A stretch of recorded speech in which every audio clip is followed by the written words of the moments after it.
and do not reflect those of the Evening Rush Network. Viewers' discretion is advised.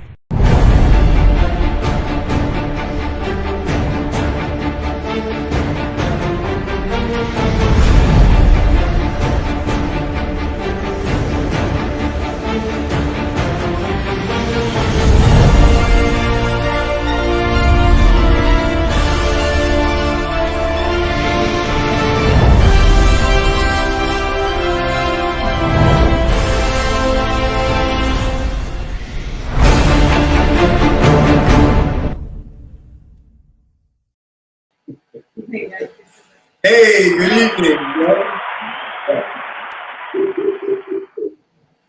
Hey, good evening. Welcome to the Chris and Nina Show. I'm Chris. I'm Nina. Good evening. Yes. So, how was your week? Crazy week. Yeah, my week was crazy too. It's such a. I tell you, on Saturday, I felt like it was so hot. I went outside for a second, but then I went right back in the house. I had company from Florida come. And they thought it was nothing because it's like 130 degrees down in Florida. But I was burning up. It was super hot, so I just relaxed inside and hung out with the family. We barbecued inside, and we just stayed at home. What did you do, Nina? I know from coming from Florida, I heard there were major Delays. Major delays. They had no, from what I heard, they had no pilots, and it was so hectic that they had to cancel so many flights. Nonetheless, it was floated for weeks. Did you have any issues? Yeah, he got here fine. Okay. He said he's taking a train back, so he's avoiding. Seriously? Yeah, but it's a nice train ride going all the way down to Florida. Instead of? Yeah, instead of flying. Yeah. Did he have a flight before? No. He just flew one way. Oh. And he bought a train ticket to go back. So intentionally, he plans to go back in the train. Yeah, he's leaving. My husband, his son, graduated from high school, so he's here all week. He stayed with me a few days, but now he's in Jersey, and then he's going to take the train back down to Florida. How long it takes to travel in the train? I think a day or two. Okay. So I think he bought a car where he can sleep, and he has his own private space on the train. Wow, So he can relax. sleep on the train. So you actually have rooms? Yeah, they have rooms. Yeah, I want to do that with my kids. I want to go to Disney. I want to take the train down and have that experience for them, and then maybe just fly back. That's an adventure. Wow. Yeah. To take three kids? Two kids Down on the train. Okay, they're older, so it's not like you have to care for changing them or feeding them. They're pretty independent at this age. Yeah. Wow, but taking the train, that's a trip. Yeah, that is a trip, but we're gonna do that experience. Or I think we might take the train down to Florida and do a Disney cruise instead of Disneyland. I'm not too sure which option, but the cruise, I'm hearing they got roller coasters and all kinds of stuff for the Disney cruise. So Yes. yeah, it's about that time. It's the summer, so now's the time to do it. Yeah, especially like a cruise in the summer, but Disney in the summer is a nightmare. It's too hot. It is. You know, to have kids walking around, just flying outside. But you gotta do it. If not now, when are we gonna take them? Right during the year, they're in school and winter. They're expecting it now. Yeah, More than exactly. The entire year. Yeah, I had a Six Flags adventure. Okay. Past week, so that's a whole trip as well. Okay. With teenagers. It was fun for them though. They were there for an entire day. So let me get this straight. Did you take pictures? In Six Flags? Yeah. So actually, I didn't take that. What about? Did you get on the roller coaster? Did you get on King the Car? No, I didn't take them. I arranged for them to go. Oh. We need to work, man. No, I would pay a lot of money to see Nina on the King the Car. I would give you my next commission check to see that. If you went to the world and said Nina is getting $2 million if she goes on Superman, I think it's called. I would not do it ever.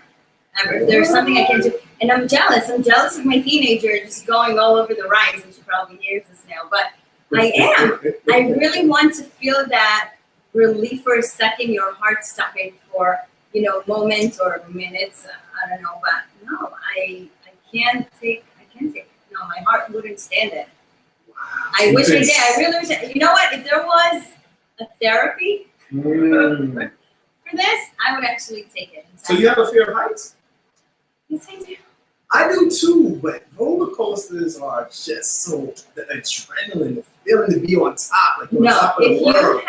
If you're not afraid of heights, you can go on the rides. But you can't tell me you're afraid of heights. No, I am. Be able to go on the rides. No, I am. I am, but it's not. Go together. It's not. You know what it's like? It's like some people don't like peanut butter, but they like peanut butter ice cream. Like there's certain things that are like they're not the same. So I could be in a roller coaster ride for a second at the top, but I couldn't stay up there for like a minute or 5 minutes or longer. I would freak out. But I can do it because you're not up there long enough. I don't know. I wish I would be able to. And then when you're going up, you don't look down. You just stay looking up. Absolutely not. And they showed me actually what they went down on. I just had my heart skip a beat for a second. Yeah. No, not for me. Not at all. But yeah, that's something I would love to do. So if you do hear therapy, I'd be really happy to go. I want to do it. I'm jealous of people who get it done. That's a type of personality, you know?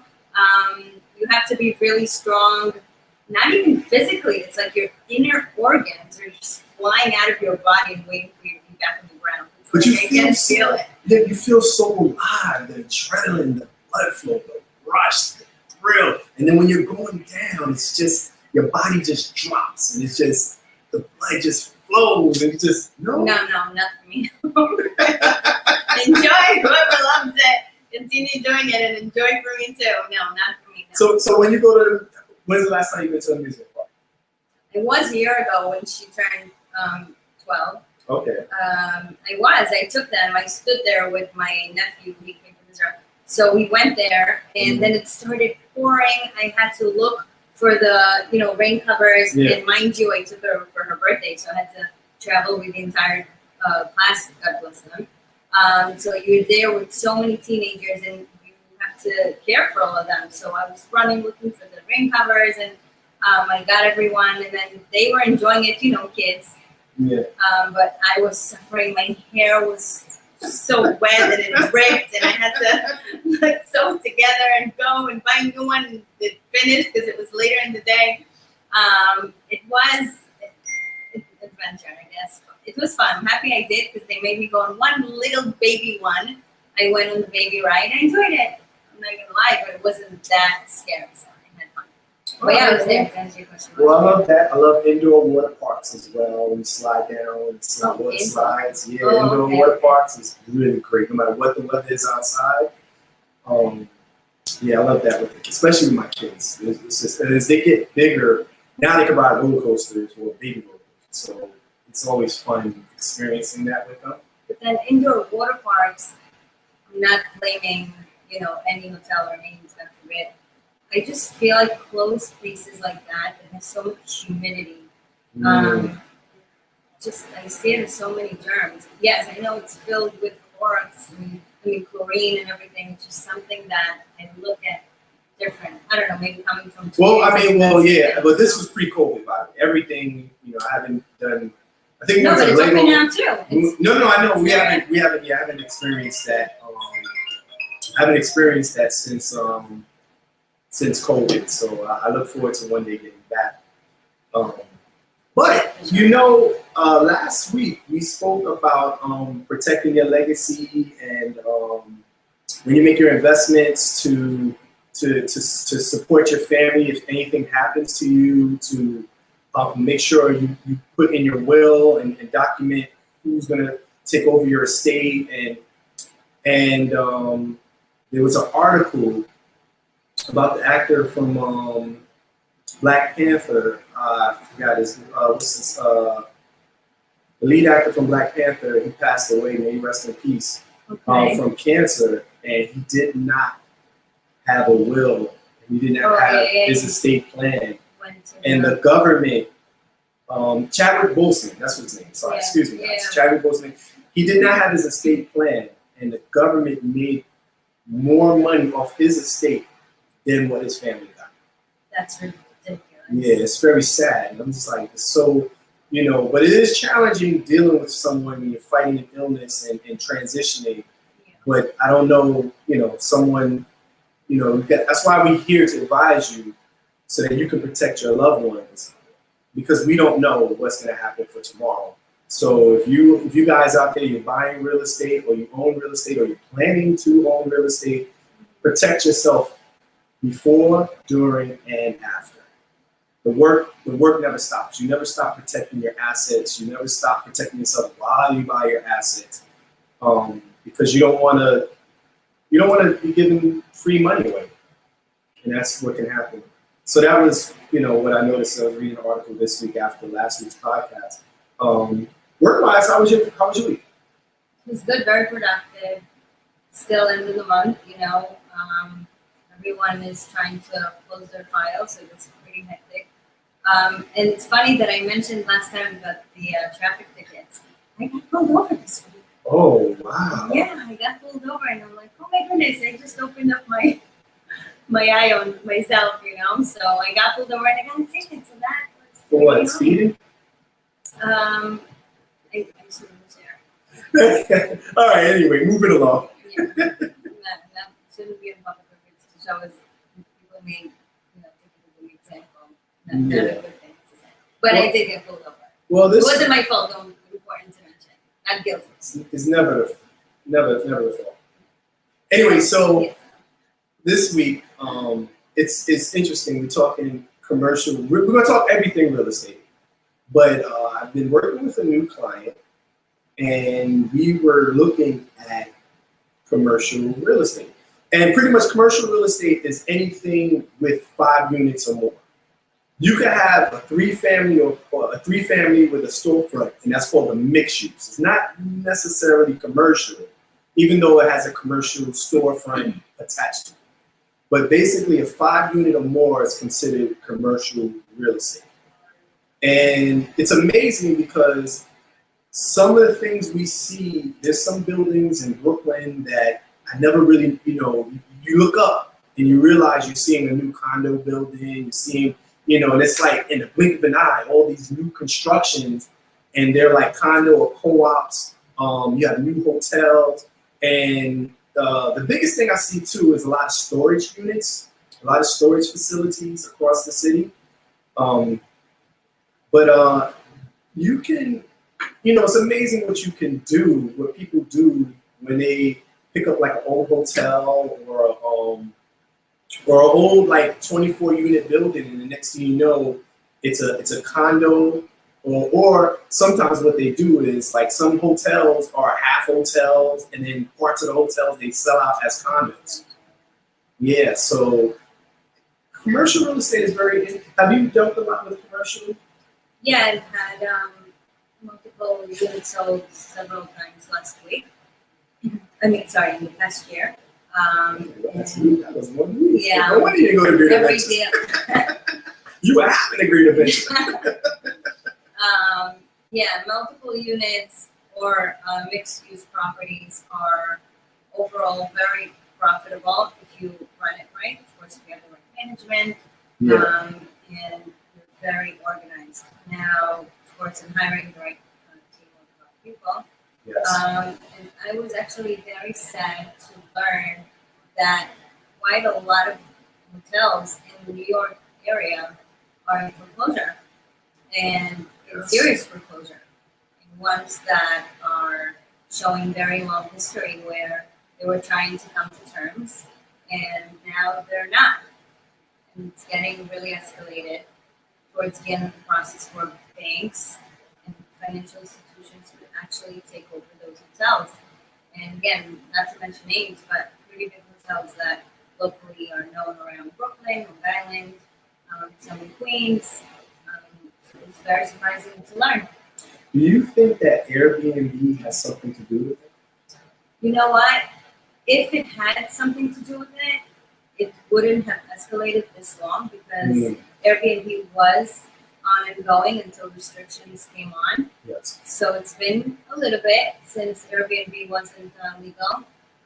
It is being used, important to mention, with specific stays, the number of nights that you have to rent. So they limited them to a minimum of specific days to be rented. Right. So if hotels would have been if hotels really, that was the reason that hotels would have been falling behind, then it would have been up to at least a year ago. But now, in the past year, okay, I understand COVID, and also COVID has been here for a while, so it's not, 3 years. it's not really a reason. But they are in foreclosure, financial difficulties.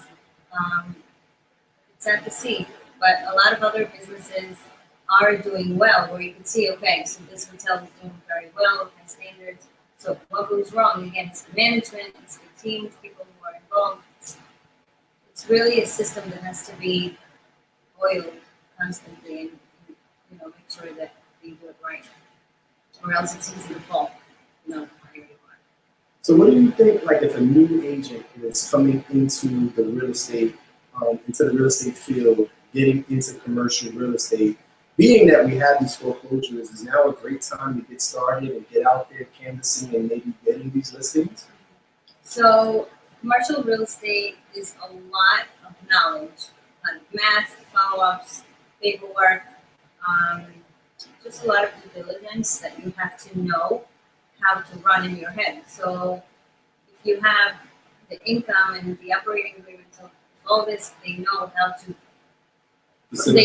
They first need to really learn it, and then knowledge, then you use the power. So if you learn it, then you know how to calculate it and be able to give a pro forma good enough to your client and showing him how the real purchase is going to be and how it's going to attend. That's when your profession comes in.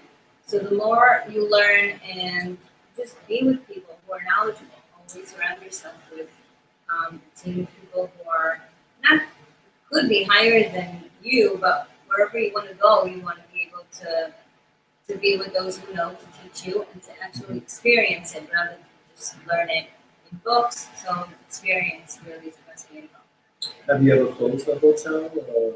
I did in the city, yeah. I did a big one a couple of years ago in Gramercy. And that's what I mentioned to a lot of the newcomers into the business, because the bigger deals are not necessarily harder to work than just a single family home in anywhere. So it actually takes so much energy, effort, time to do a smaller deal for some reason, and I guess it's more like a personal thing with an owner that has specific, problems with the property. It's just so exhausting, I feel like. So it's the same or easier work than smaller deals. But I think sometimes when I bump into the smaller deals, it's tight. That's like a huge issue, mainly in Brooklyn, some in Queens too. Before purchasing. Yeah, before, and that's what holds up most deals is clearing or getting clearance from title. And and I'm wondering if in commercial you probably don't have title issues of that nature to stall a deal. We definitely do have title issues, just like in smaller deals. It's just very it goes over the years. Title companies are looking for so much more in terms of clearing the file, searching up that everything is on point for them. Yeah. 1 second, we need to make sure something.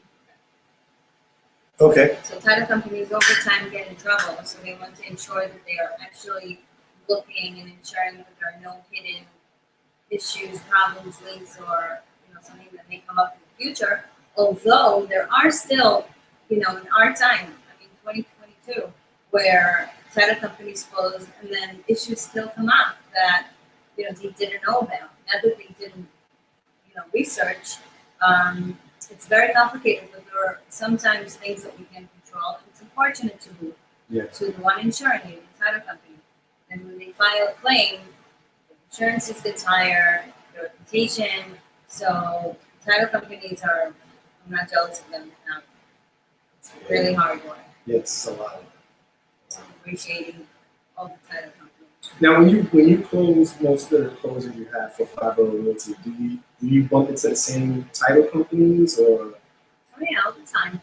Some people open title companies of their own. If there is a team of attorneys or brokers, sometimes they feel like, aside from making the money aspect of it, it's just that if they have a title company that they own or one that they in relationship with, they find files to rent to be rent quickly, and the issues will be more precisely looked at, and they know that they have their preferred way of researching. Normally, one who opens a title company is an individual that was in the business for a long time. And common man just not open a title company. It doesn't really work that way. Again, anyone could. You just need to know the rules.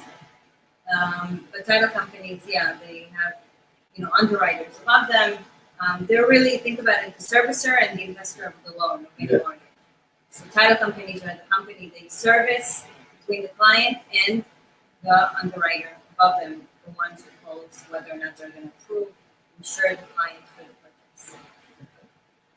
Now, on most commercial deals, is there a loan or are they cash? Absolutely. In most cases, it's a loan. I can't even recall an all-cash deal that was above $10 million, for example. Yeah. Banks are involved. It's different types of banks. It's not the ones with the residential, of course. It's it's commercial loans, hedge funds. You have different institutions who lend towards those purchases. Of course, it all goes through so much more than just a commercial loan in terms of approving it. They need to be able to see the numbers from the building itself, aside from the individual who's borrowing it. Yeah. It's different banks. I was working on a deal a few years ago, and there was a building on St. John's. It had about 16 units and 3 storefronts. And at that time, I was representing someone that wanted to buy it in cash. Okay. But we ran into somebody else that was trying to get all cash, and we lost the bid. So that's why I asked. There was no mortgage involved. Sometimes it could be a cash transaction fast enough as and it's really a hard money lender. Like they borrow the money as a hard money loan, interest-only loan where they pay only interest. So those are normally faster. They're more expensive, but they're faster. If there's a risk in the property needs work, and they give you a construction loan. Yeah. And then if you purchase a building with a construction loan, then you have to show progress. So if you're working with a contractor, you have to show progress, and as they go, they submit different types of reports, estimated or actual, and then as you go, you get those funds.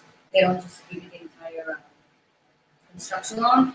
And it's also important to remember, if you do purchase a commercial loan and property, then your insurances are builder's risk, they call it, and that's very, very expensive because you're covered for a property that has high risk in all aspects. So that's. I wonder if those construction loans, because I had to do an appraisal on a property and it wasn't finished. It was almost finished. So they had me take pictures of the whole entire to show where they were in the construction. And I wonder if that was either get more money from the loan, or I don't know what the other side to that would be for them to order. I did quite a few actually last year. There's a property on Atlantic Avenue by the train. It's a condo or co-op building, brand new. But they finished it. I drove by it today. I was like, wow, they finished it. But when I went, like I had to climb. There was no stairs. I had to climb in. I was like, man, they gotta give me hazard pay for this job. So it's a neglected site? No. They just didn't finish it. So they didn't have stairs to go. I had to climb up to get, and then each apartment so just didn't. in construction currently. Right. They had finished floors and ceilings, but they didn't have the bathrooms had no showers and they just had the fitting for the shower. Like they didn't have the tiles. You know who's running it? Tub. No. But it's done now. Like when I drove by, that was about a year ago. Yeah, no. I went inside and I inspected the whole property. But and it was a 2-family property that became an 8-unit building. So nice. Yeah, so they actually built it up. It was 2 stories, and when I went, it's 4 stories. Wow. And so you can see the old picture and the new picture when I was doing the report. I was like, wow, this is amazing. So cool. It's so cool to be in real estate and to see the changes that happen in front of your eyes. So one day you're looking at some old ugly building, and next thing you know, it's It's a beautiful condo, like even some 2-3 family buildings. Yeah. I recently visited a 2-family that I sold. The guy put it down. Yeah. He demolished it completely. He's raising over there 17 condos. 17 condos. Wow. Yeah, I went, I passed by, I saw they started digging. Wow, so interesting. Actually took a video. Oh, yeah, we gotta post a video. And, yeah, we did promise you guys that we're gonna show some videos and share some of our listings in Long Island and the 5 boroughs. So we'll try very much to get it done next week. As we said, yeah, because of the holiday week and the end of the month, everything is really, really hectic and there's so much to do, and you want to get to the game and ensure that nothing is being left away or no stones unturned, as we say. Yeah, I think the Juneteenth holiday. Oh, that too. And yeah, weekend, it's been every week. Yeah, it's just like, man, we're trying to get work done. It's That's just, why a gift shop is a very good business. You see, every other weekend we have a holiday. What kind of gifts? Not even every other weekend. It's every week. I feel like there's a different day of something. I didn't even know it was election day the other day. Yes. If I didn't open what was it? I get alerts. Yeah. Yeah. So on Facebook. Oh, and not alerts. Speaking of alerts and Facebook, super thankful for Facebook reminder of all birthdays. Yeah. Yeah, that saves us a lot, right? We don't forget their birthdays. You talking about your kids? No. Everybody, all your surrounded friends and family. So that's a very good reminder. But again, we are going away from the real estate. This is a minute away to take our break. We're going to be back in just a few moments. We're going to talk about more commercial real estate. Yes, we have a lot more to share with you. Please don't go anywhere. Just stay where you are. We'll be back in a moment. Yes.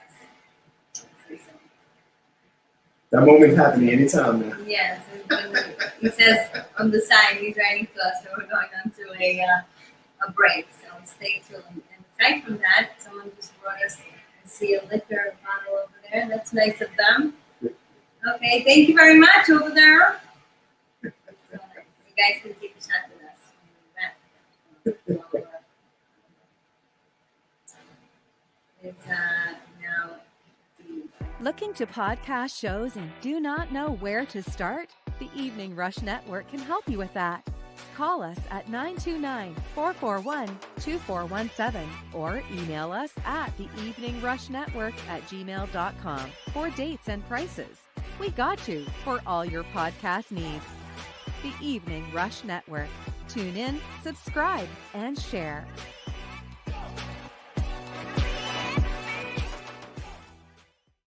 Done. Yeah. Okay. All right. Woo! Why are you playing? I know. Thank you. Hey, welcome back. All right. Hope you guys stretched out. We're going to continue to talk about investing in commercial real estate. So, Nina, also a year ago, I was doing an appraisal in Pratt, across the street from Pratt University. It was a 3-family building, and they renovated and they chopped it up. Every bedroom had a bathroom. And each bedroom they were selling for $2,000. And it was 9 bedrooms with 9 bathrooms. Then they had like a pool where you set up so the kids could play pool in the basement. And there was a bathroom, full bathroom and shower. Like a full bathroom in every bedroom with shower. And they had a pool area in the basement so that the kids can play in the team, like a rec room. So you're telling me that there's a structure yes, with a bunch of 1-bedrooms and then kids areas. Yes. That means the kids will have to live with their parents. No. College students, no parents. College students. No parents. So a dorm. Yes. Okay. Yes. But it was not affiliated with the college. It's not. But it was a bunch of young. Private-owned. Yes. Dorm. Yes. Private-owned dorm. Okay. Yes, and I have never been. Is it an SRO? Single room occupancy? Must be. I believe it was a 3-family. With how many rooms? It was 4 stories, so it was like maybe if you would traditionally sell it, it would be like a duplex, a double duplex. It would be 2 floors. But you're saying every room they divided with full bathrooms. Right, and then it was 1 kitchen. It was 2 kitchens. Okay. So 1 kitchen on the first floor, and then the first floor was connected to the basement, and then the 4th floor was connected to the 2nd floor, and the 2nd floor also had a kitchen. So it was how many kitchens in total? 2. 2, but it was 2 different units, and then everything was digital. Like to get into, they had digital locks, they had cameras all over the hallway, and cameras inside the apartment, and so that everything was cameras inside the apartment. Yes, like cameras. So there are cameras inside the bedroom. No. In the living room. In the living room, kitchen, like it was an open kitchen, living room type area. Okay. In both apartments. And then there was a camera in the rec room as well. In the open spaces that are shared. Do people sleep there? No. In the rooms. They all had rooms. And so. Do people sleep in the rooms? Yes, they have rooms with full showers and. But the camera's in the living room. No, it's in the living room to monitor the open space. Huh. Yeah, it was very, it's kind of creepy at first. It was like. Food? What do they do with food? No, they had kitchens. Okay, but so it's a lot of different. Yeah, I didn't ask any questions. I didn't have time. I was blown away because I've never done. I didn't know it was. I didn't know either. I didn't know either. But I also their water bill must be. Okay, I would like to know what that certificate of occupancy reads. Just curious. Yeah, Remind me about it. I will have to get back to you. I will look up. I did that report probably about. It's probably maybe 2 years. Because it sounds like we work. Yeah. With sleeping. You just don't come and rent your room to work and your computer, like a little station, but you're sleeping, knowing that there's a camera in your living room. Yeah, but they had their own locks and everything for their rooms as if it was their, Yeah, but like imagine you want to get up in the middle of the night to go have a cup of water. But then on the flip side, if one of your roommates goes out and comes home with somebody. I guess it's a money thing, And then you gotta people who can't afford apartments, so they make them they do that for them. But so youngsters, fine. Yeah. College.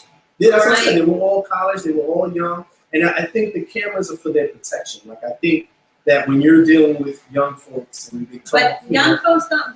So you're talking 17, 18, 19-year-olds. Yeah.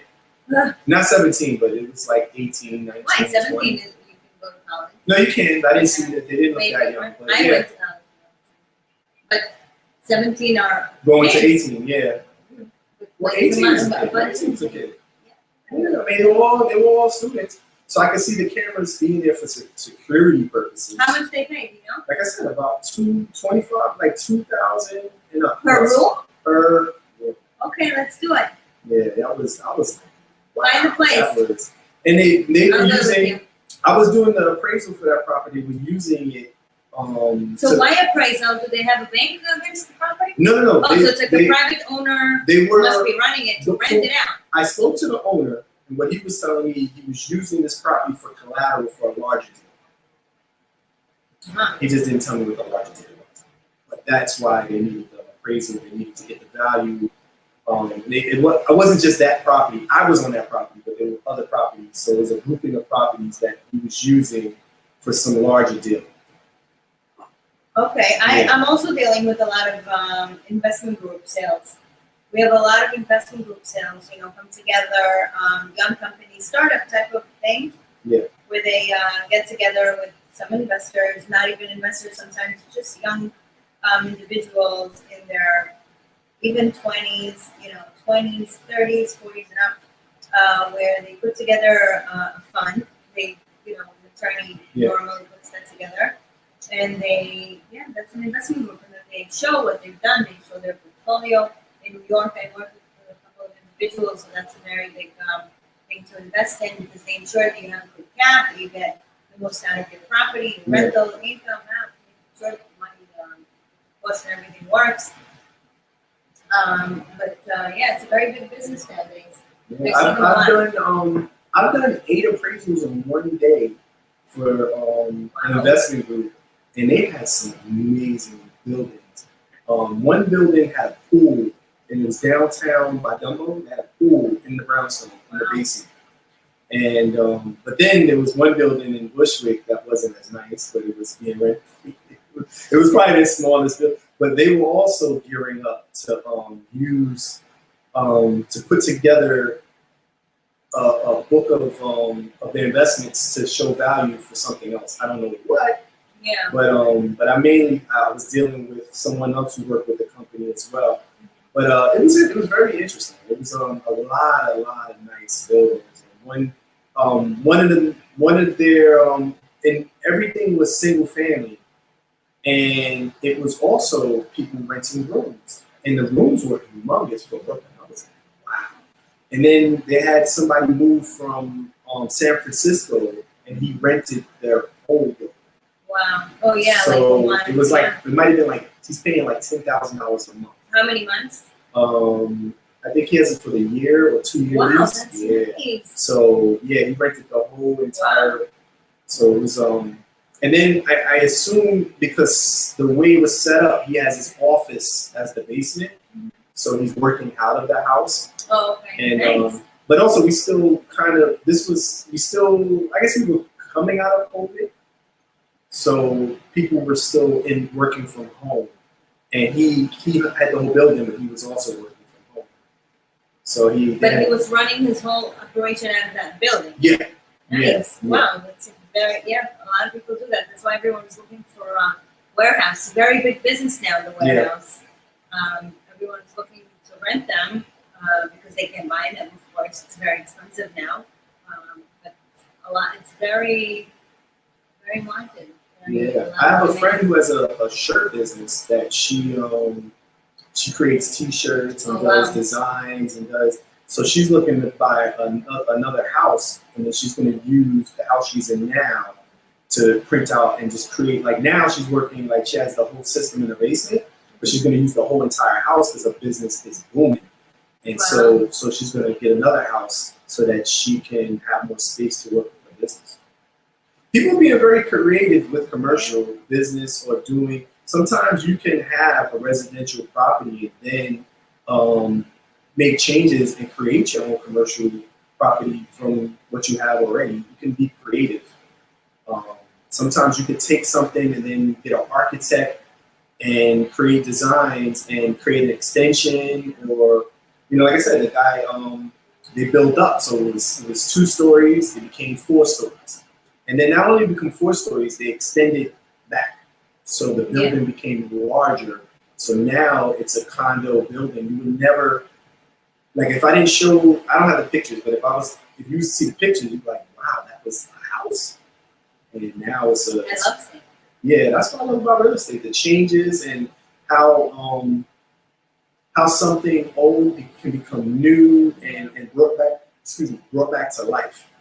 Do you manage any buildings for anyone? No, but if you're out there and you need one, give me a call. Yes, real estate management is not easy, but it's definitely something you want to hire. If you can't manage it, it's a job, sometimes a full-time job. You can't neglect it because if you're already putting yourself into this, you need to make the most of it. So there are a lot of property managers certified or not certified who are about to be, but it's very important to hire professional help when it comes to building management that really runs your whole outcome. So listen, you're out on the street every day. Do you ever run into someone that's interested in getting involved with real estate, becoming an agent, or working in the office, or just interested? Like when you're out on the street and you're meeting people and you meet potential buyers or sellers, do you ever meet someone that's interested in becoming an agent or learning more about the real estate business? Even when I gave birth, I had the nurse come and ask me if she could meet me after. Yes, of course. Everyone is, I feel like people are more knowledgeable than before. They know what everyone does and what type of work each person has, the internet and everything is teaching you. So yeah, people are well aware of realtors, especially us being on social media all day long. Whether you like it or not, you gotta put your face out there. Yeah. So people are aware, they're knowledgeable, so they like it. I say with my other type of business, even if you take a piece of nothing and put it in people's faces every day to buy, and why you need to buy it, and how much it will only cost you, and it should be the only thing you buy when you need X, Y, Z. So they'll buy it eventually. So same for everything, and real estate being,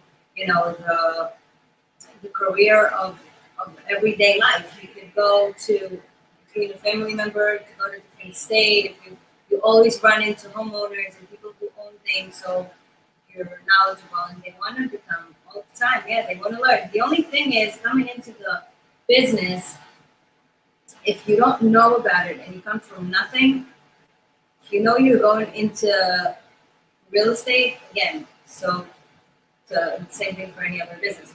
You decide that this is what you're going to do. You want to know that you have to put the time and effort and stay consistent and be clear about what you want. You need to learn, be with people who do it, feel it, see it from the field.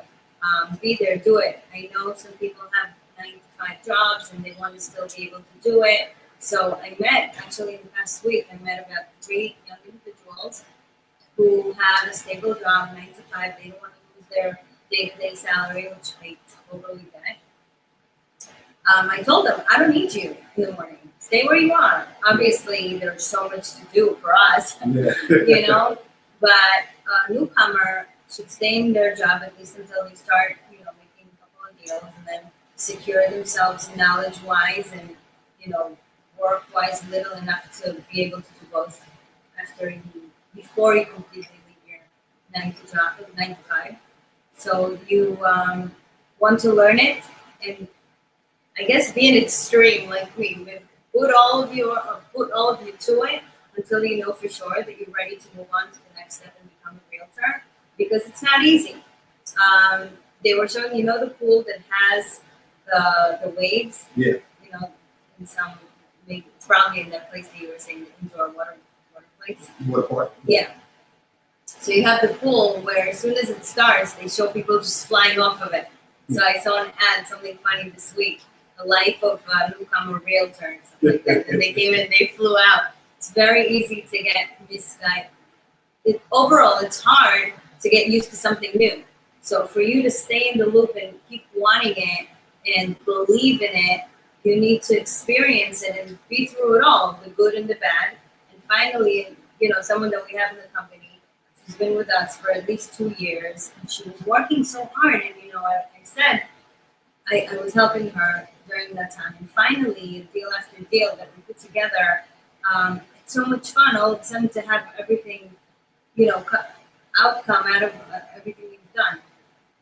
Finally, a good result. So that makes you believe when you make a line after a while, you want to be able to put the time and effort into it before you really become a realtor. So it's challenging to get into real estate, to make the connections, to get deals to close, to get buyers to sell, to get buyers to buy, or sellers to sell, buyers to buy. What made you create 5 Girl Realty? How did that come to life? It's a big project. First of all, I knew about it. I came from it, seeing my family. You knew about real estate? Yeah, because I saw growing up, when my family was here. So my mom growing up. I'm not gonna lie, I didn't like it from the start. I said, I'm not gonna do it, or I'm gonna do my own. I wanted to be a dentist and a real estate attorney. Then I went back to dentist, and then I decided to become an attorney. But they told me, you get to the bar. Long story. I said, I'm going to get to the bar, and I'm not going to be able to. You mean the real estate bar or the bar down the street where you got attorney. The real estate attorney. I really wanted to become an attorney, but I couldn't. So I said, forget it. I'm going to try to do something else. And then I started the rentals when I was 18. That when I started officially.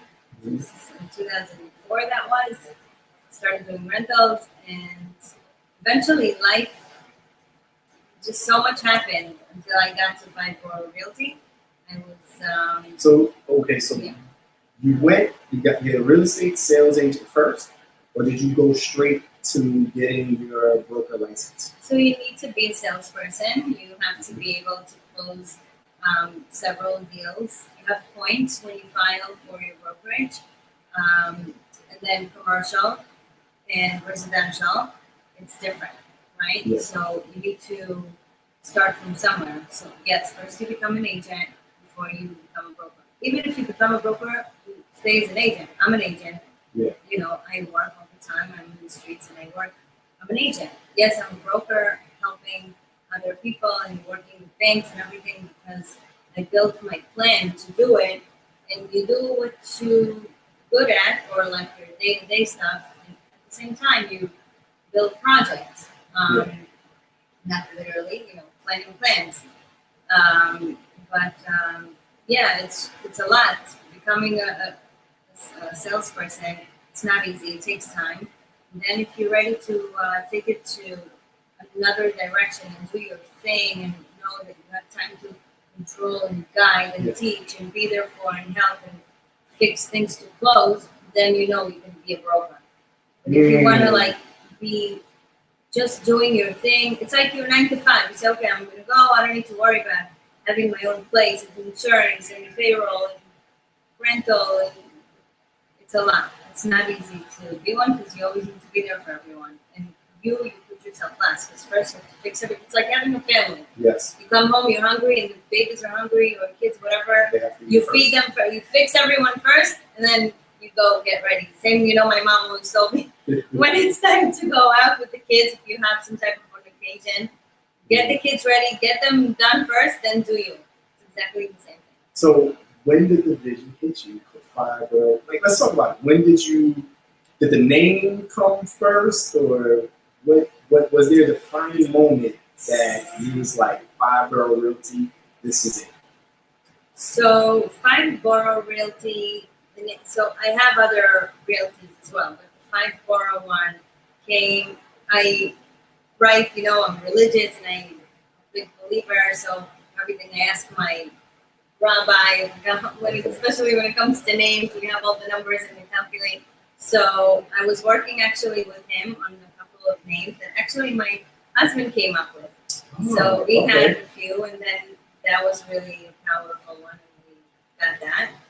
And of course, we're going to have the Ziporh on Long Island now. Okay. So you expanded? Yeah. So the Long Island side, we work in as you know, together simultaneously. And Ziporh Realty, you know, in 5 boroughs, like we do less of the city, but more in Brooklyn, Queens, Staten Island, and the Bronx. So Ziporh is the active. So your husband came up with the name. My husband came up with the name, and we had to approve it. Okay. Yeah, and overall, the commercial, also we do both commercial and residential. You can't really jump from one to another. You want to be in one place because commercial, again, you be in it, you have the clients for it, you need to be able to refer other other properties to those buyers. Like showing a property in Bushwick, right? You have the buyers and everything. You're going to circulate. You're going to ensure that you show them everything in the area because you already have the clients that are ready to buy, especially in today's times. It's buyer's market. For some reason, I picture you being 10 years old showing people houses. I don't know why. Other kids were doing lemonade, you were doing real estate. That's just in my mind. You know what? The move to America really turned me independent from day one. It wasn't easy. And what so age I was always that? kept myself busy. 13. You were 13, okay. So I was off by 3 years. Yeah, I started high school when I came. So I was 13 and I was hectic. It was not even hectic, fine. I'll be real. It was very, very hard. One of the worst things that happened to me as a teenager. Did you know English? Nothing. Yeah, we were having fun as girls in Israel. You know, with the friends and the beach. You go to school and you have fun. You don't really learn English so much until like high school, you start like 7, 8, okay, and then high school is really when it gets to you. And mind you, Israel academics are crazy. It's really, really, I shouldn't say hard, but they're very on top of the game. They know what they're doing. Like they ensure that you're not on a specific level, you're out. Yeah. So a lot of academic places are really, watching you like a hawk. So you need to do well. But coming here to high school, I did not speak a word of English. I didn't even know that there were. I didn't even mention it actually. The schools I'll get it were out of her different. for the next show. I promise. Yeah, the schools were different. I didn't know that there were school buses, guys. It was so embarrassing. I went on the city bus on the first day of school, okay? Oh wow. And for an hour it went to the wrong direction. And I didn't know English and we didn't have cell phones. Wow. Yeah. Disgusting. I threw away every single piece of clothes I had over there at the same day. I was crying for like 2 months straight. Do you remember your first time? Busy. Do you remember your first time clothes shopping? Did you enjoy that? Like to the mall? Like, do you have malls where you like? Is it the same? We moved to Roslyn. Roslyn, and then we moved to Great Neck. Okay. So we stayed in Roslyn for very little, and then we moved to Great Neck. So yeah, of course, Roslyn has the Americana Mall. No, I'm talking about your home country. Oh, in Israel, of course, yeah. It's the same shopping mall there. It's the Israel, same when you look at the city line of Israel, it's really similar to the city. Okay. It's really beautiful. A bunch of buildings. So then they already started. Yeah, we already had a bunch of buildings and malls and shopping centers and Gymboree. They're big on like kids activities and dance and after school programs. Big things are happening in Israel. You know what would be amazing? It would be amazing if we can bring our audience out to Israel and do a show for them. You know what? Now they're allowing, they're much easier on the visas. I don't know exactly the rules, but I know people are allowed to go. And I'm telling you now, because it's my hometown, I want everyone, I suggest everyone to go, no matter what race, color, religion, everyone should go and enjoy Jerusalem. That's even a great place. I go almost every year. I used to go like 2-3 times a year. We go now. It's a trip. It's not vacation. It's a trip. It's a 12-hour flight. Wow. And when you go, you're a big family, so you can't go to family. You need to get your own places. And you really have to come. I had a client. He was 89 years old. He still is. He's alive. He traveled to Israel in like November of 2021. He went because I told him he had to go. He went to the Dead Sea and he went to Jerusalem to the big church over there. Yeah. Best thing he ever done, and he wants to go back again. Oh wow. Yeah, wants to go back again. It's a really nice country. A lot of celebrities also went. So listen. Yeah. If you're out there and you're watching this and you don't own a home, please reach out. Let us talk. Let us reach out to us privately, and we can see creating steps so that you can become a homeowner. And if you do own a home, we can talk about steps to buying your second home and maybe building your legacy, maybe creating your portfolio. If you're out there and you're interested, I know people get afraid of the interest rate or the market.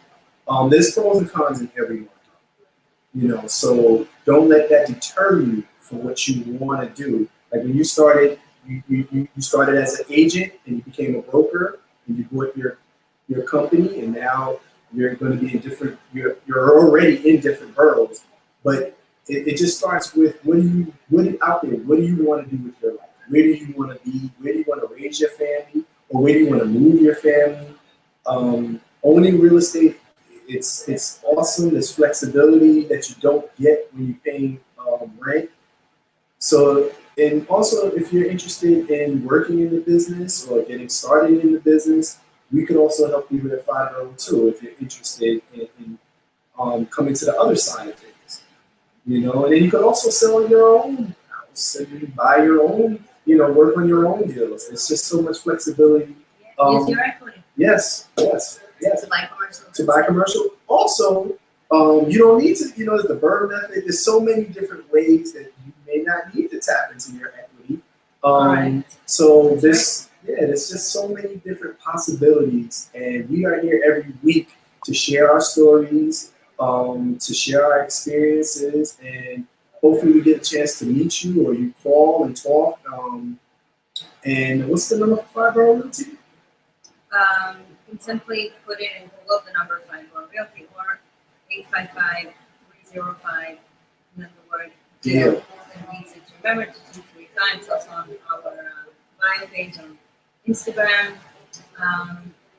And we back to what Chris was saying. Yeah. You don't have to use your equity because I just found this program.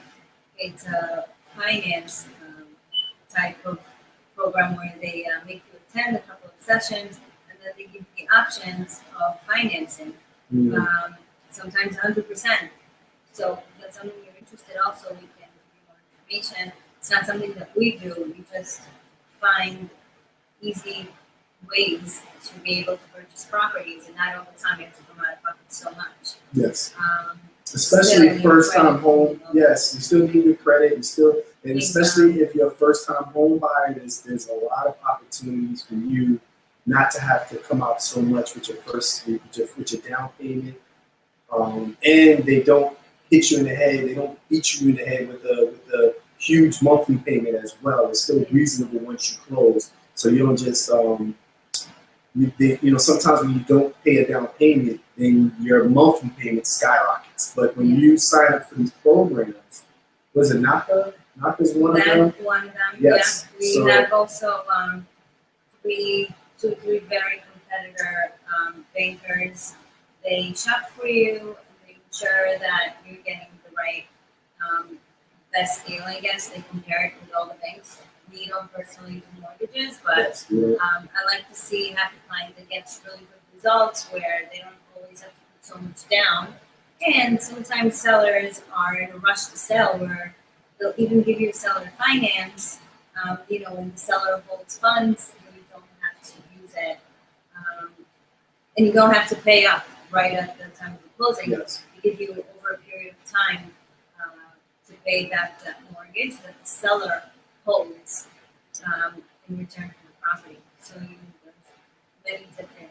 Yeah, you get concessions. Yes, it's so many. People don't know about that, but it's very important that you know your options, so you're missing out on places that you may want to purchase. So next week we will talk about seller's concession, and when we come back, we'll share more stories, and have more laughs. And so we're gonna speak to you next week. Yeah. Thank you for tuning in. Have a good evening. Nice seeing you guys, and we'll see you again next week. Have Good night.